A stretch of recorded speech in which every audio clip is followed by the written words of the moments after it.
Yes lads, welcome back to the channel for yet another video, and in today's one it is another episode of the season profile / team preview. We're getting through these really quickly, and I'm happy that you guys are enjoying them, and I'm enjoying making them. They're really fun to make, looking at each team, how they finished last season, where they'll finish this season, looking at what the fans are saying, top goal scorer. It really sort of gauges my mind to what sort of teams are going to be doing what next season in League Two. And it basically, puts me in good stead for next season, for like the watch-alongs, the weekly roundup, and obviously the vlogs as well, to be a little bit more knowledgeable on League Two, because I've always, been proud of the fact that I'm quite knowledgeable on League Two, and going through these teams just, allows me to extend my knowledge and further my knowledge on these teams.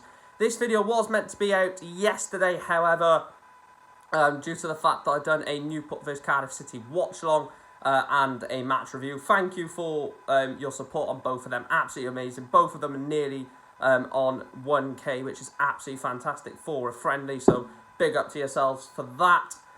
So I have, or did, postpone this video for today, so I could still get the Gillingham video out. We have got a Gillingham YouTuber / guest as well. So obviously that'll be, that's good that we've got a fan of this team on. So going on to last season then, Gillingham did unfortunately be relegated from League One. They finished in 21st place. 40 points was what Gillingham achieved last season in League One. Now, they were only 14 goals off, League One safety. Fleetwood, who finished in 20th place, finished on 40 points, with obviously a massive goal difference swing. And actually, I remember it because I did a watch-along for it. It was on the final day. Gillingham needed to beat Rotherham, and I think, just needed to beat Rotherham. Gillingham needed to beat Rotherham, and they would have stayed in League One, and Fleetwood would have went down. Rotherham were obviously going for promotion. They did get promoted in the end, Rotherham. So, they got promoted, and Gillingham went down as a result of that game. And it was a weird game as well, because I thought Gillingham played well. I thought their goalkeeper played well. I think Ryan Jackson at right back and Verdane Oliver, who we'll talk about in a minute, I thought they could have won that game, Gillingham, and maybe Gillingham fans thought they were going to. Moving on to top goal scorer then, Verdane Oliver did end the season as the Gills' top scorer, scoring 10 goals in the League One campaign. It was a very difficult one to watch. Obviously, when you're down at the bottom, you're not going to be scoring loads of goals. It was just can we just get wins, basically. That was what Gillingham were more focused on. And 10 goals for Verdane Oliver, is a decent return for a relegated side, I must be honest. Looking forward to next season as a key player. Obviously, Verdane Oliver has left Gillingham. I believe it's gone to Bradford. So it's a massive, massive loss for the Gills, losing their top goal scorer, losing one of their biggest threats in the team. And, we scored 10 goals last season, maybe a couple more for Gillingham, and he would have kept them up, and then he probably wouldn't have left. But 10 goals, like I said, you lose 10 goals like that team, you're going to lose aerial prowess, you're going to lose a finisher, a goal scorer. The key player for me that I've picked out for next season is Mikhail Mandron. Obviously, he's had some good time at Crewe, Sunderland, I believe. Good striker. I think he's the one to replace Verdane Oliver. 10 goals Verdane Oliver scored last season. I think Mikhail Mandron could score around that. Obviously, every time he's played against Newport, he's looked decent. And not just that, he looks decent every time I've seen him play anyway. So he's the one that I've gone for Gillingham to be their sort of main man, their key player going into next season. I did a poll on the Gillingham Facebook group. If you did vote on that poll, then please let me know in the live chat as a premiere, or let me know in the actual comment section what you voted for. Did you vote for that specific section of the poll? 148 votes was on the poll.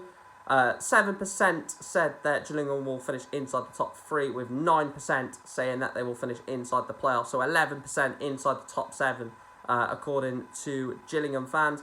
34% say they will finish inside the top half, with 42% saying they'll finish in the bottom half, and only 8% believe that Gillingham will get relegated out of League 2.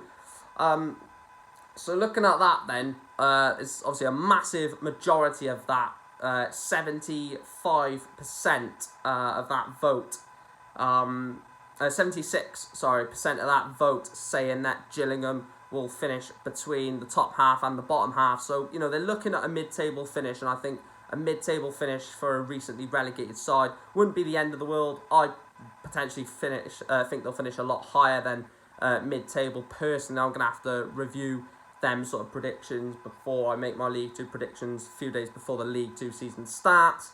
But yeah, I think mid-table may be decent for them. I think that's a decent aspiration to go for if you've just been relegated from League 1.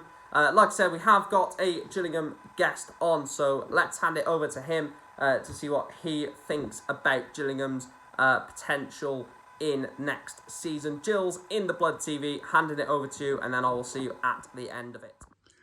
Hi everybody, it's Matt here from Gills in the Blood TV. I've been asked to give my thoughts on my club Gillingham ahead of the 2022-23 campaign in terms of recruitment so far, perhaps a key player, and also my prediction for the season. So I'll start with the transfers. Gills got 8 players in so far. That's 2 goalkeepers in Ashley Maynard Brewer and Jake Turner, 2 defenders in the form of Will Wright and Elkan Baggott, 3 in midfield areas with the likes of Sean Williams, Dominic Jeffries and Scott Cashkett coming in, and 1 striker who arrived the most recently, and that was the returning Mikael Mandron. I've been fairly pleased with the business so far. I think all 8 that have come in look very solid, very clever additions. Obviously time will ultimately tell, but yeah, really pleased so far. We probably still need another half a dozen at least. But yeah, pleased with what we've got in so far. In terms of a key player, I think someone like Mikael Mandron would obviously stand out. He's hopefully going to be a goal scorer for us in League 2. And try and fire us into the higher portion of the league table. I'm not sitting here and saying we're going to win the league at this stage because, like I say, there's still some building to do with the squad, and we're far from being the finished article.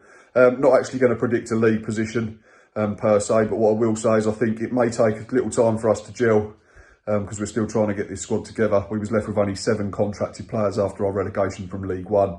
But I'm confident that if backed, Neil Harris is probably the best manager in the division in terms of EFL experience. So I think maybe we'll start a little slowly, but then really start to pick up and finish strong. But yeah, no prediction from me in terms of a finishing position. But that's my thoughts so far. Thanks for Gills in the Blood TV for sending his clip over. Much appreciated. And as always, please do and go show my guests the support that they very much deserve. So yeah, that's where we're going to wrap up this video, guys. I believe Gillingham will be in and around mid-table, potentially top half, pushing playoff, potentially. Obviously, I'll review that, like I said, after more signings, potentially more, players let go. If you have enjoyed this video, please make sure to smash it a like. Please make sure to subscribe to the channel if you are new, and if you've come over from Gills in the Blood TV, please make sure to drop some support. I am a League 2 content creator as well as obviously Newport, so I will be doing regular League 2 neutral content, so please make sure to subscribe, hit the like button, hit the bell notification so you know exactly when I go live. We are getting ever closer to that 3k, so please continue to show your support, and I will see you in the next one. Tomorrow is Grimsby Town. I'll see you for that Grimsby Town video. Take care and stay well.